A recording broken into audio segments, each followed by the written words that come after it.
Hello and welcome back. It is now September 2nd, kind of depressing being September already. Seems like this season has gone by in an absolute flash and everything is getting ripe and harvest. We are really in the thick of harvest now.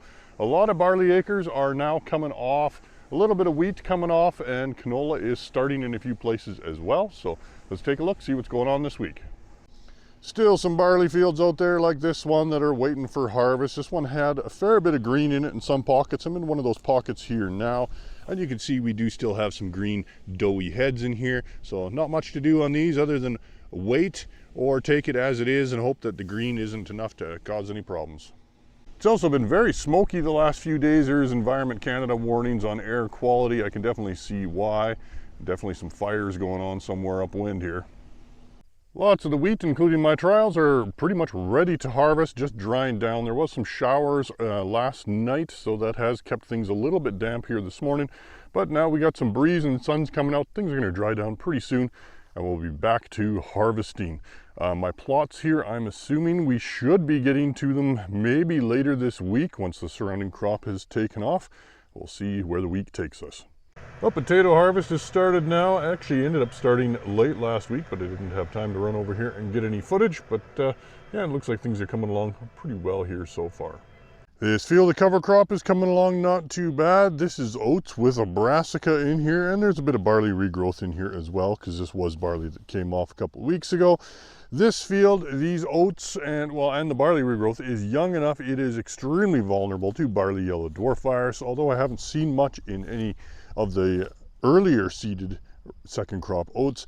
These ones, it does look like we are starting to see a bit. You can see that stereotypical coloration down here on the leaves. So right now it's too early to determine just how bad it's going to be in here and whether it's going to stunt those oats overly or not, but I guess we will see in the next few weeks. Well, the surrounding crop around my plots has been taken off, so now it's time to get a hold of Farming Smarter, get that little plot combine over here, and we can get both sets of trials taken off, hopefully, this week. Well, corn this week is looking really good, pretty much all out of the blister stage now. This one here has filled out very well into milk stage. You don't really see those gaps between the rows anymore now that the kernels have got a little bit bigger and fatter. Everything from here looking pretty good so far. Lots of these second crop oats are looking pretty good. This particular field had a pretty high aphid population, but beneficials have mostly got it under control in here now. You will see we do have some leaf disease, which was partially introduced by those aphids. Heads are filling out pretty good. We are mostly still in milk stage, but getting pretty close to dough now. It'll only be a matter of time, and these heads are going to start firming up pretty quick. Now that lots of these barley fields are coming off, it's time to start talking about weed control prior to doing a fall cereal. This field is going to be going into fall rye here in the next couple weeks.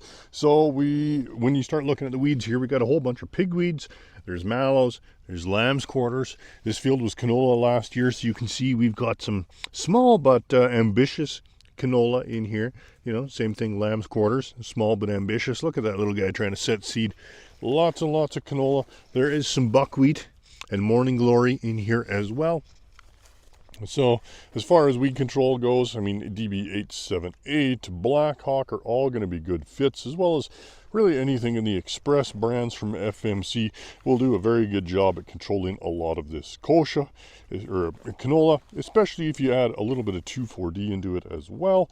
That will make sure you get good canola control. Well, today we're riding along in a Claas Flexion, what is this, 8700? Yep. 50-foot header on here, eating through the acres, doing about 30 acres an hour, so pretty nice machine all in all. Very nice displays, pretty cool. Isn't it, Eric? How do you like riding in the combine? I love it. Lots of canola this week is getting very, very mature and pretty much ready to come off. This field I expect will be in here in no time at all getting this one off. This is one of my earlier fields of the DeKalb 400 series, so has great potential. Just need to see it come off.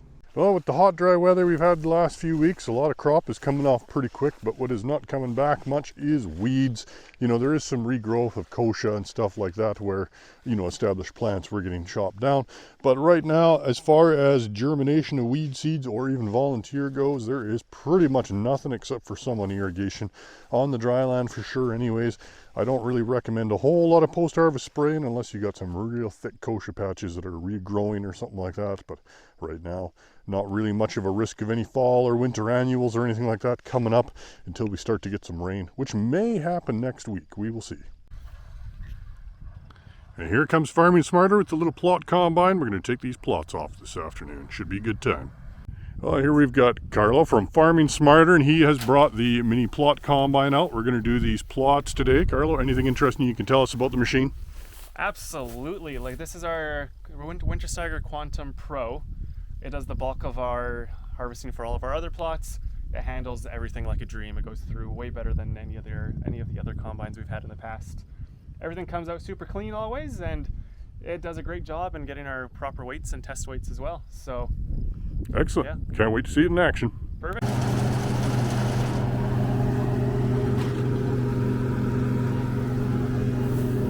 Lined up.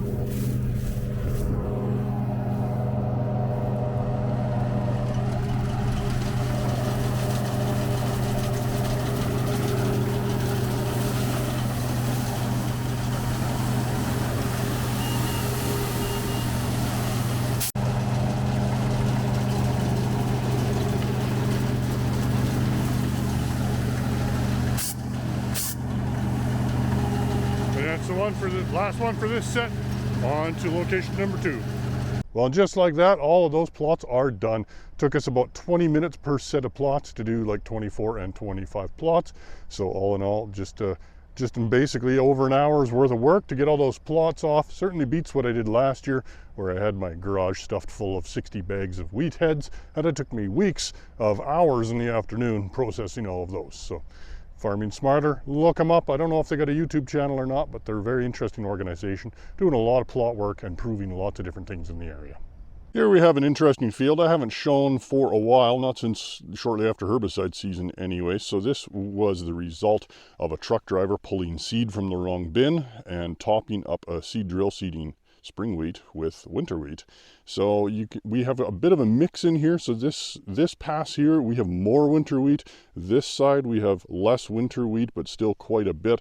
So you can see we have quite a thatch of winter wheat down here in the canopy that is still, somewhat quite green. In this case, we don't have a fenced field. We don't have cattle that can come in and graze this. So we are going to end up basically doing a pre-harvest treatment to get this winter wheat under control. We don't want it here for next year. So you can see we do have a fair amount of heads in here, but with the difference in staging, there's a lot of green heads in here on that spring wheat. Here, there's a lot more mature heads, but there's still too much green in order to harvest. So we are going to have to dry this down. So quite interesting. I believe some lessons were learned here. Here's your yearly reminder to be careful when driving in fields with hot trucks. This F-150 Lariat drove into a low slough bottom full of ripe foxtail, which quickly went up with a warm engine that it was exposed to. So as you can see, not a whole lot left of that aluminum truck. Frame rails, suspension, part of the engine, and the fuel tank in the back. The slip tank survived better than the rest of the truck.